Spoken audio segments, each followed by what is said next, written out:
สบายดีเบิดทุกคนเบิดประเทศบ่าวฟอกมาอีกแล้ว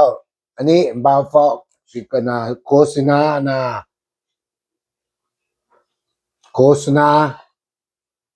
พิซซ่าให้พวกเจ้าเลยเมืองไทยเมืองไร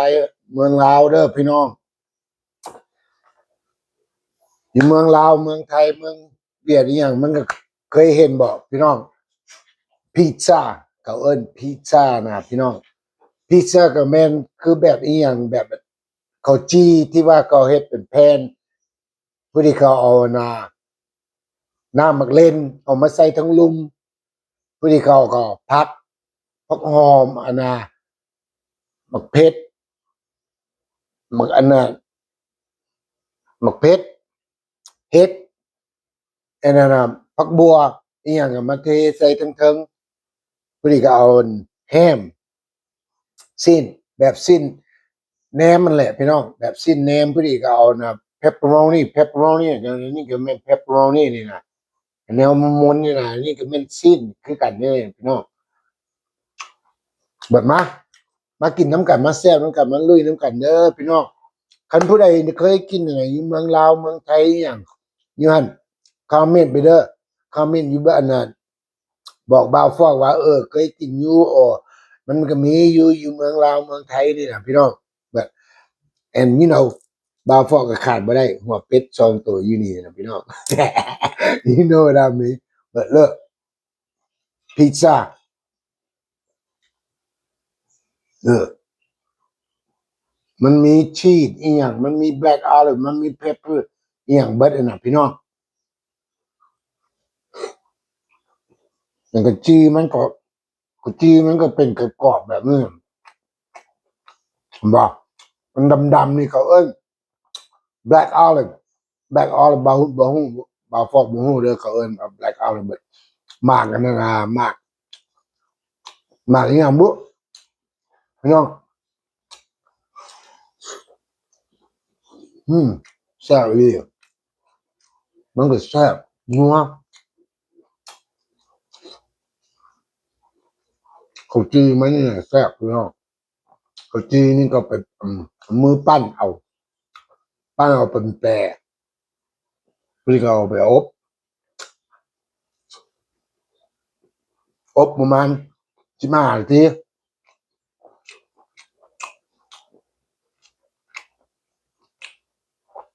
อันนี้ก็เป็นนะนะที่อเมริกาเขาบางเม็ดของกินอเมริกาแนวกินเล่นแนวกินเล่นเป็นเนาะแบบแนวอุ่นท้องกินอันนี้มันมีตัวมันมีมันเป็นมันม้วนนั่นน่ะมันเป็นเหมือนมันม้วนมันมีตัวน้อยมีเดียมอันนั้นลอดตัวน้อยมันมี6 แผ่นก็ตัดใส่6 แผ่นตัวมีเดียมเขาตัดใส่14 12 แผ่น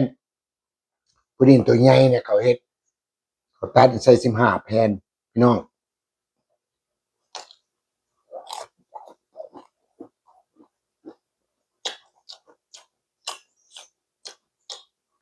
เขาจีมันน่ะก็ไปอบข้างนอกมันเนี่ยมันกรอบข้างในมันข้างในมันน่ะอ่อนๆ real soft พี่น้อง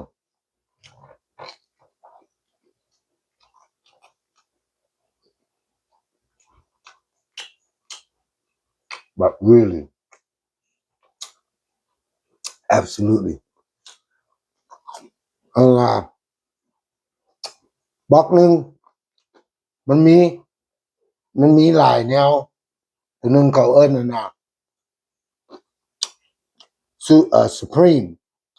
supreme มันมีแต่สิ้นหมูน้ำพักใส่พี่น้อง that's a supreme super supreme อันนี้ก็เป็นsuper supreme อันที่ว่าเขาจะเอาใส่อันนั้นนะหมากสีดำอันนี้นะนั้นใส่มาเฮ็ดพี่น้อง super supreme เขาใส่แฮมเขาใส่เบคอนเขาใส่เพปเปอโรนีพอดีพักอันนี้มัน super supreme เขาเอิ้นนะอันพอดีเขาก็มีตัวหนึงเขาเอิ้น meat lover มีเลิฟเวอร์ก็มีที่ว่าตัวอันน่ะเอาซีนใส่นั่นแหละพี่น้องซีนน่ะมันบ่มีพัก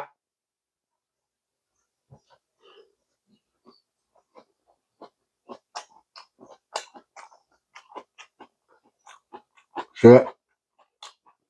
พวกเจ้าก็เห็นอยู่อ่ะพี่น้องว่ามันเป็นแบบใดมันแซ่บเลย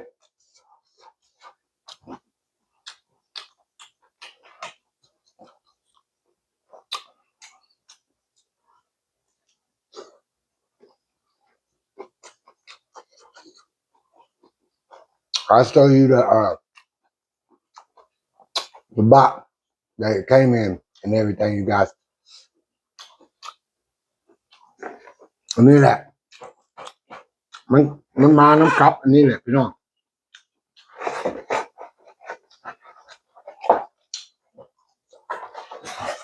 บ่ครับอันนี้ตัวนี้เป็นอันน่ะมีเดียมตัวนี้นะตัวนี้มันมีเดียมตัวน้อยแม่นอันน่ะมันน้อยกว่านี้ประมาณ8 อินช์ตัวมีเดียมประมาณ12 อินช์large แห่งใหญ่กว่านั้นพี่น้อง and yeah he got this from พวกที่ว่าเฮ็ดอันน่ะบอกพี่น้อง that's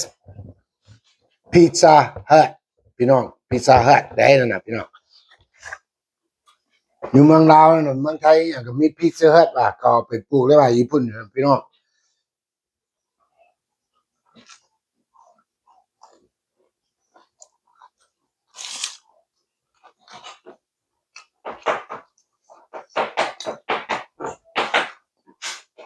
อันเขาเฮ็ดอันน่ะอยู่เมืองลาวเมืองไทยอย่างเมืองเวียดก็อันน่ะทำเฮ็ดอยู่มันน่ะซ่องบาวฟอกนี่เด้อพี่น้องอันนั้นน่ะเขาขายอยู่พวกอันน่ะพวกเจ้าสิเอิ้นอีหยังสิเอิ้นแบบใดกันสิกินเคยกินนั่นน่ะพี่น้อง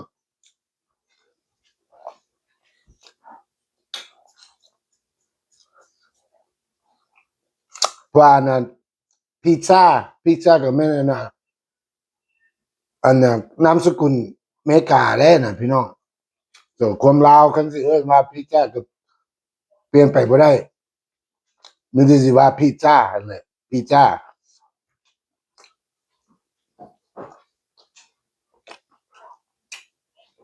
นี่ตัวนี้มันก็มีเผ็ดอีกสงสัยอาหงบอกเผ็ดใส่เตี้ยนะพี่น้องอันนี้จงเมี่ยนตัวนี้สิจงเมี่ยนไอ้แม่ไฟแม่แล้วก็มักกินเลยพี่น้อง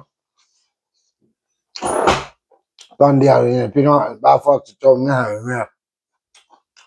เราย้ำได้เราหิวเราก็กินได้พี่น้องมันหมกบ่วยนี่นะอุ้ยหมกบ่วยก็มาว้าวอยู่คุยเนาะ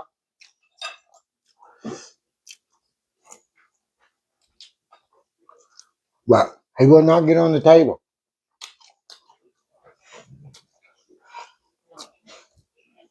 อีกอย่างแก้วสร้าง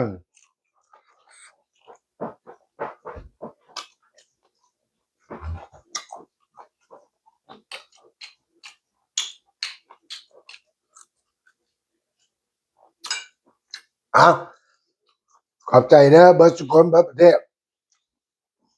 ทั้งกินพิซซ่ากันนะติดตามไลค์แชร์สับสไครบ์เด้อพี่น้องเบิร์ตทุกคนคำพูดใดบ่เคยกินกับ